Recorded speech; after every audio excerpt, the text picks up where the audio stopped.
इस वक्त मैं मौजूद हूँ सिंध असेंबली के सामने एक पेट्रोल पंप पर, जहाँ पर आज जैसा कि मुल्क गिर एहतजाज किया जा रहा है। पेट्रोल की फरामी और डीजल की फरामी बंद है। मुख्तलिफ पेट्रोल पंप जो है वो शहर कायद में हमने देखा कि बंद नज़र आए। पेट्रोलियम डीलर एसोसिएशन की जानिब से एडवांस टैक्स की वसूली के ख़िलाफ़ जो है ये एहतजाज किया जा रहा है। पेट्रोल पंप मालिकान की जानिब से उनका ये कहना है कि ये जो 0.5% टैक्स उन पर आयद किया गया है, इसके बाद उनका कारोबार चलाना इंतहाई मुश्किल और कठिन मरहला हो चुका है। इस वक्त आप देख सकते हैं, मेरे कैमरामैन हमजा आपको दिखाएं तो यहाँ पर बैनर्स आवेजा कर दिए गए हैं जिस पर एडवांस इनकम टैक्स जो है वो नामंजूर के जो तहरीरें हैं वो दर्ज हैं। इसी के साथ साथ जो ये पेट्रोल पंप है यहाँ पर बैरियर लगाकर इसको बंद कर दिया गया है और बड़ी तादाद में लोग जो यहाँ से रोज़ाना की बुनियाद पर गुजरते हैं उनको पेट्रोल डलवाने के लिए अपनी सवारियों में मुश्किलात का सामना करना पड़ रहा है। हमने देखा कि शहर के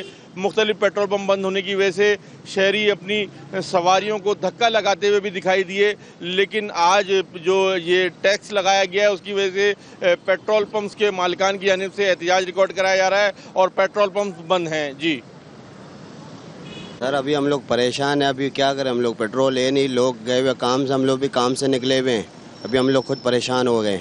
अब पेट्रोल ये लोग पेट्रोल पंप वैसे ही महंगा कर रहे हैं पेट्रोल, ऊपर से पेट्रोल पंप भी इन्होंने बंद करके रखा हुआ है। अभी हमारे साथ लेडीज़ है, बच्चे, हम लोग क्या करेंगे मुझे बताओ। अभी रोड के बीच में हम लोग बाइक जला के बैठिए हम लोग। अब हमें बताओ हम क्या करें। सर कहीं भी नहीं मिल रहा, परेशान हुए हैं। अब बिजली का बिल आया हुआ वो दें तो गाड़ी चलेगी, तो पेट्रोल पड़ेगा तो गाड़ी चलेगी ना सर। 4,000 रुपये का बिल है, 6,500 रुपये उस पर टैक्स आ गया है।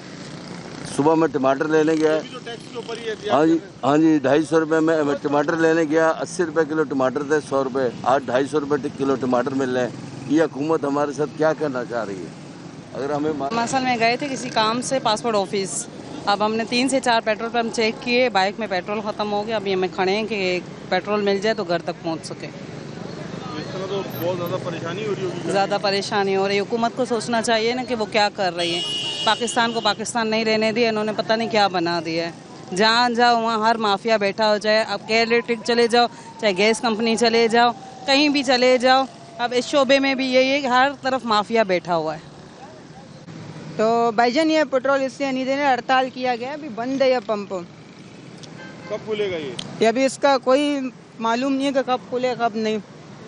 अभी इस चीज़ का अंदाज़ा नहीं है कब खुलेगा।